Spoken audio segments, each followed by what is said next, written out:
Here are the two rear handle circular saws that we've been using on the job site.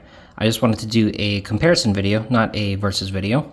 So on one side we got the DCS 577. This is the Flexvolt version, so you have to have a Flexvolt battery in there for it to work. And here we got the 2830-20. So first things first, I really like this handle on the Milwaukee. It's nice and skinny. It feels comfortable as a grip. On the Dewalt side, you have this big handle, which I do not like. You can argue that it gives you maybe more control, but I just don't like how it fits in the hand. I just like the smaller one better.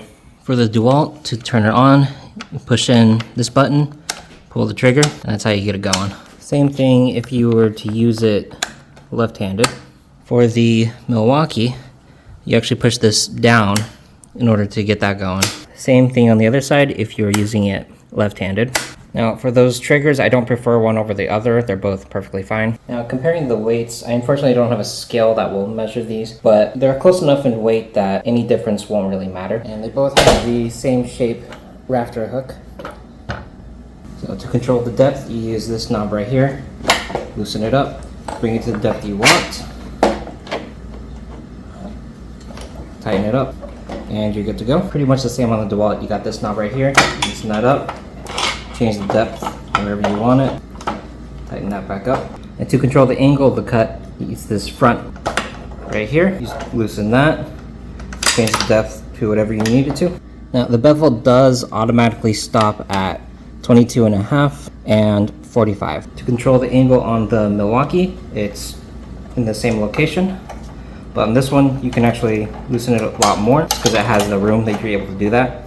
You only really need to loosen it a little bit. You don't need to go crazy with it. This one actually doesn't have any stops. You just have to control it manually. So we will go to the 45. Go ahead and lock that in.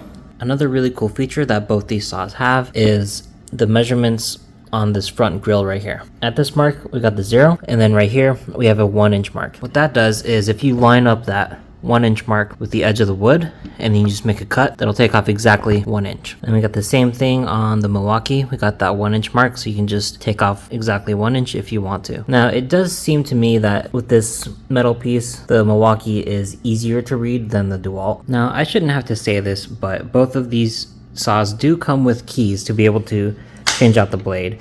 You got the Dewalts right here, and you got Milwaukees right under here.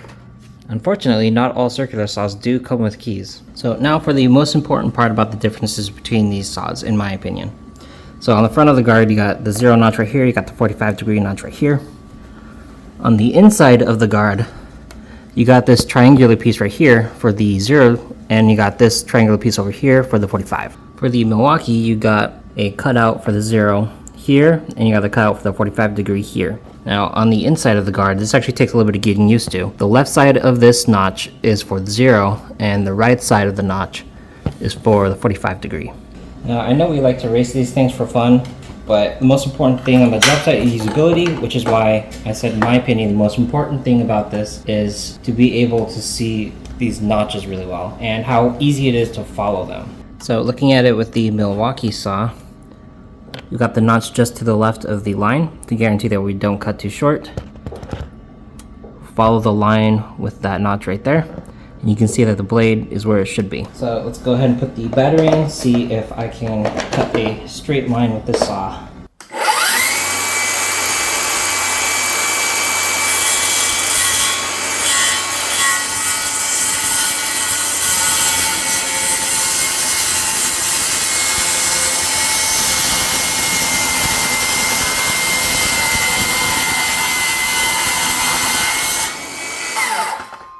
Alright, so that cut looks pretty straight to me.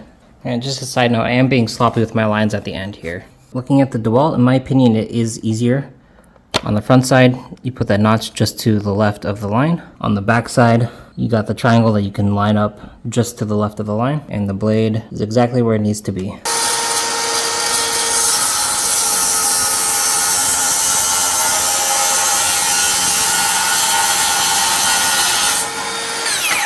All right, and that line looks pretty straight to me. Now, one really good feature that Milwaukee has that Dewalt does not is the Milwaukee has a light, so that if you are working in the dark, you can still see the notches on the inside pretty well. The Dewalt does not. Now, let's go ahead and try a 45-degree angle. So for a 45-degree angle, you got to make sure to put the depth just a little bit further because it does have to cut through more meat.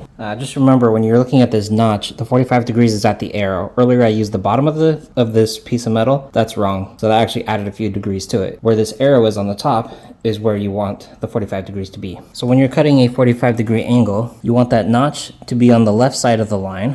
And then under here, you want that ledge right there to be just covering the line because the blade is going to be on the left side of it.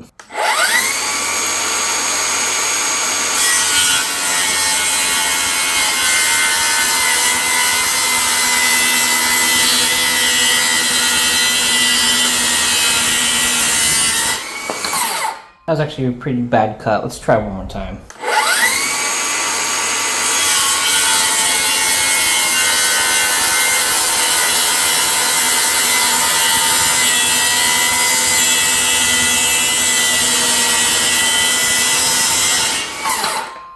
Alright, so I did stray a little bit right here, but the rest of it is pretty good. Change this to the 45 degrees, which is super easy seeing as it has the notch. So for the 45 degrees, you got this notch right here, which you put just to the left of the line, just like that. Now on the back side, you have that triangular point that you can put just to the left of the line, and the blade will line up correctly. Now a huge thing here that in my opinion actually makes Milwaukee the winner in this case is the visibility for the 45 degree to be able to see that notch on the inside. So in order to use this saw, I actually have to position myself further backwards than the Milwaukee. Whereas on the Milwaukee, as you can see here on the blade guard, they did a huge cut in so you can see directly into where the 45 degree mark is. Go ahead and put the battery in.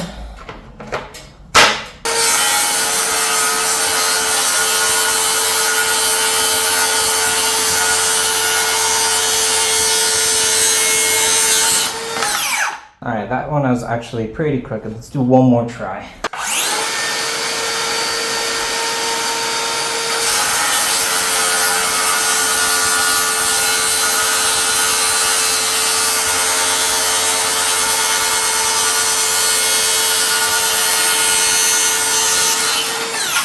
Alright, so this time it did end up pretty straight. You just got these frays on the end. Now personally I do use the Dewalt. This Dewalt belongs to me. The Milwaukee actually belongs to Zach. Now, the reason I use Dewalt is because I like to keep everything on the same battery platform. So if it requires a battery, I always buy Dewalt. Comparing the pros of the two, the Milwaukee has preferable handle, which is just an opinion, and the Dewalt is easier to follow straight cuts, which is also just an opinion. The facts are that Milwaukee has a light for the inside notches, which could be helpful if, for example, you're working inside for a new build, but personally, I have never needed that light. The Dewalt has notches for the bevel to easily set it at 22.5 or 45 degrees. So if you are changing the angle a lot, you might prefer the Dewalt. The factor here that makes me choose the Milwaukee over the Dewalt is the visibility for the inside notches when cutting at 45 degrees. Let me know in the comments which one you prefer and why, and if there's any features I missed that may sway opinion.